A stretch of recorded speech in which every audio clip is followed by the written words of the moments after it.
every argument you entered, every explanation you offered when none was demanded, every time you felt that burning need to defend yourself, to make them understand, to prove you were right, you were hemorrhaging.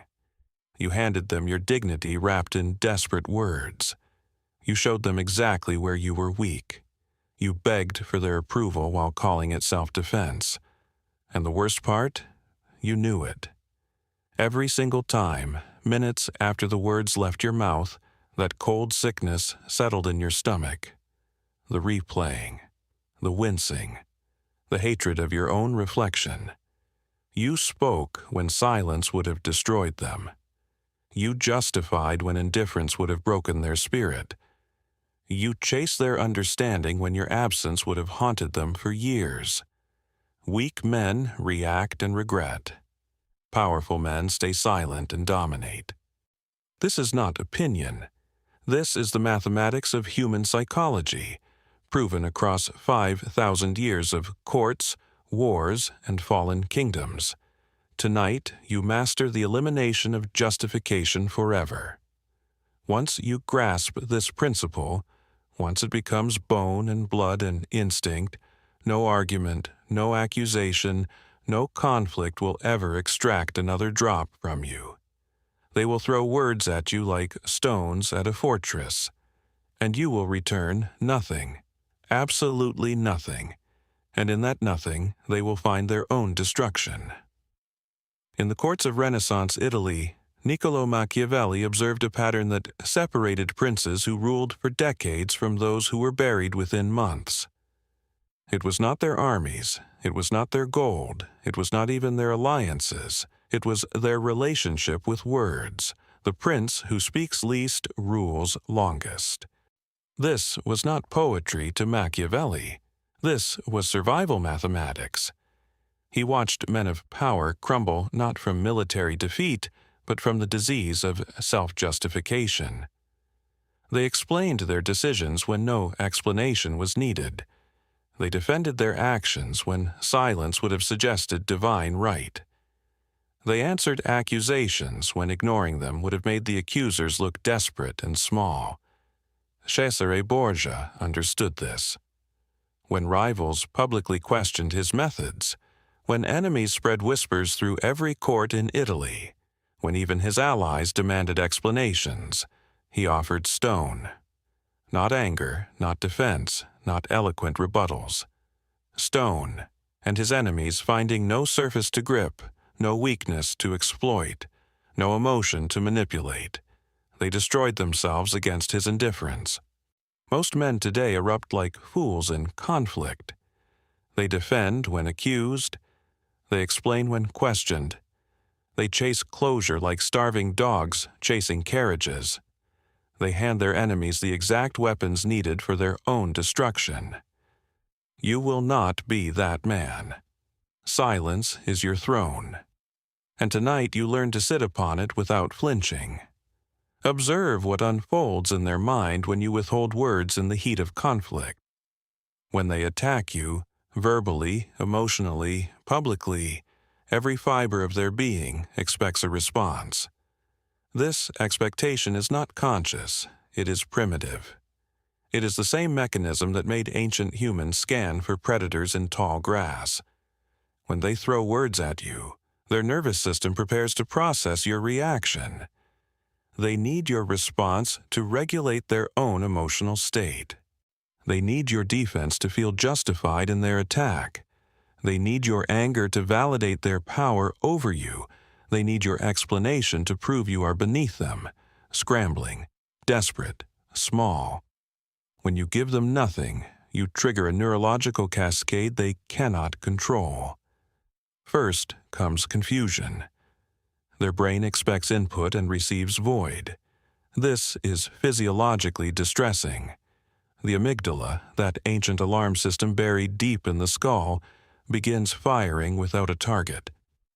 They attacked, but hit nothing. They swung at shadow. Their body prepared for combat and found only empty air. Then comes doubt.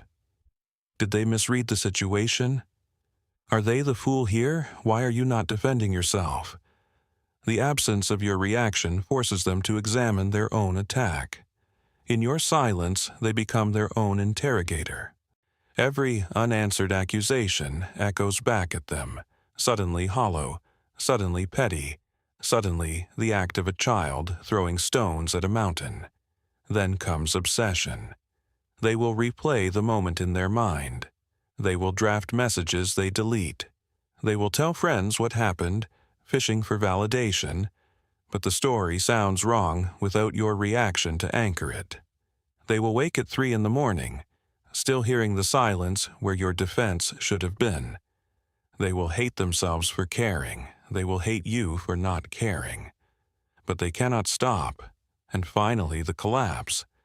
They will either escalate desperately, revealing their weakness to everyone watching, or they will retreat, defeated by a battle that never happened. Either outcome serves you. Either outcome cements your dominance. This is what Machiavelli understood, and what modern men have forgotten. The greatest power in conflict is the power to do nothing, to need nothing, to offer nothing. You have become the silence that echoes in their skull, inescapable. 6 ways to wield silence as a blade in conflict. 1. When accused, do not respond, do not explain. Withdraw into stillness. The moment you explain, you accept the premise that you owe them an explanation. You position yourself beneath them. You grant them the authority to demand your justification. This is surrender disguised as communication. Instead, meet their accusation with nothing. A pause, a cold gaze. Then either silence or a single, dismissive acknowledgement, a nod, a quiet exhale, before you continue as if they never spoke. Sun Tzu wrote that all warfare is deception. Your silence deceives them into believing you are either too powerful to be affected or too certain to require defense. Both interpretations break them. Like a general who refuses to march his army to where the enemy expects battle, you force them to fight ghosts. 2. When they demand answers, let the demand hang in the air until it rots. There is no law that says you must respond on their timeline. There is no obligation to fill the silence they created. When they ask aggressive questions, when they demand you explain yourself, when they push for immediate answers, let the question sit there. Seconds pass. The silence becomes louder than any words. Their confidence begins to erode. They start to wonder if they overstepped.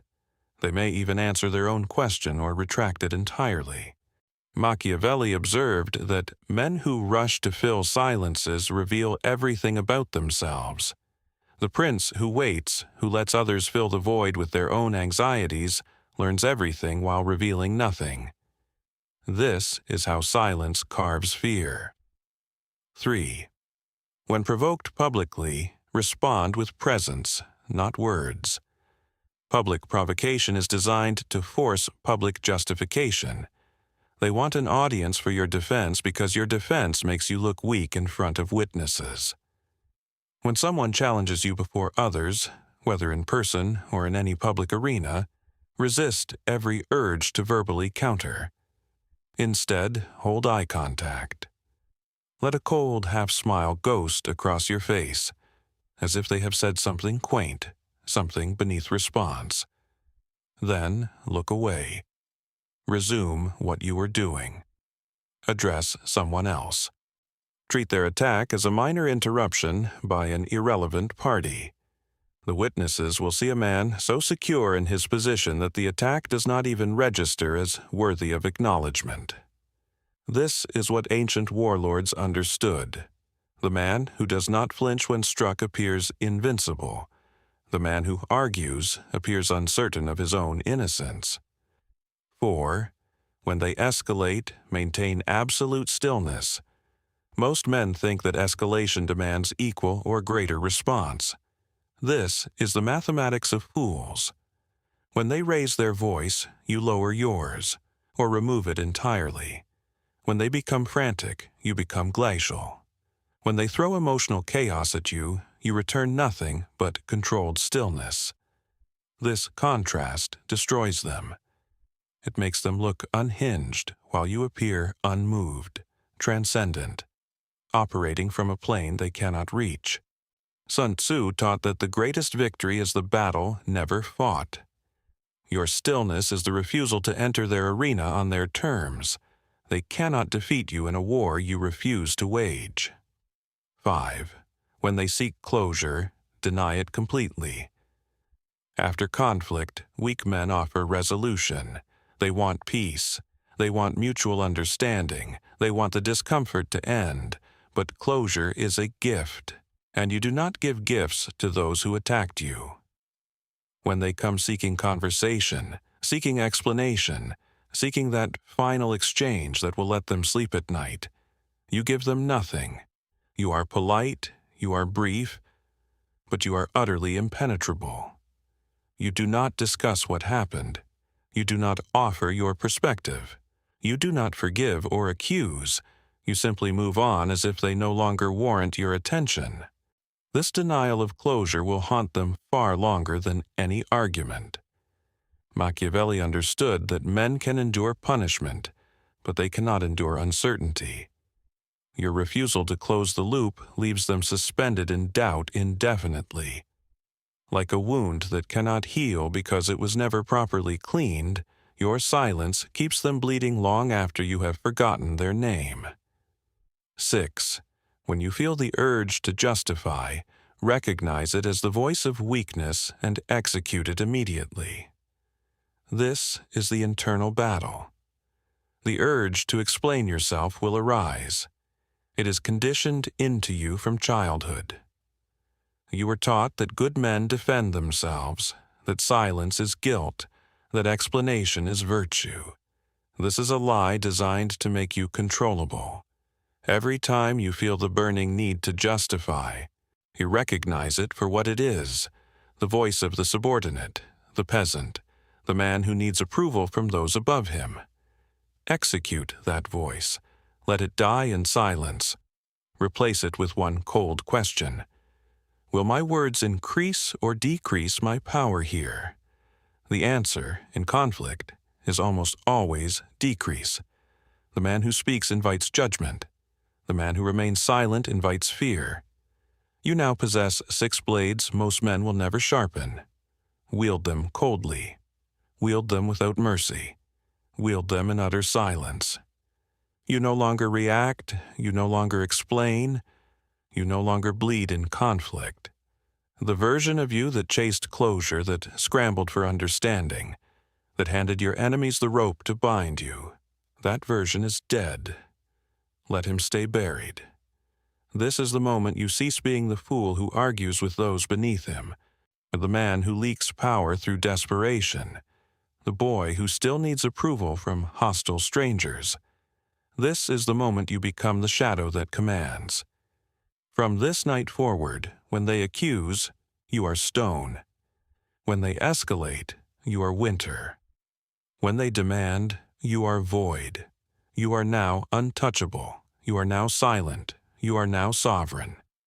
If this cut deep, inscribe in the comments, justification is weakness to seal it. Like, subscribe, notifications. Return when the next principle is revealed. Weak men will argue with the screen and scroll to find comfort in distraction. Powerful men will act in silence. They will close this video and never again offer a single word in their own defense to anyone unworthy of explanation. Which one are you? There is only one answer that matters, and you will give it not with words, but with what you do next. With what you do in every conflict from this moment forward, with the silence you offer when everything in you screams to speak. The prince who justified is forgotten. His enemies wrote his history. The prince who remained silent became the silence itself, and silence needs no defense, no explanation, no justification. It simply exists, and in its existence it rules.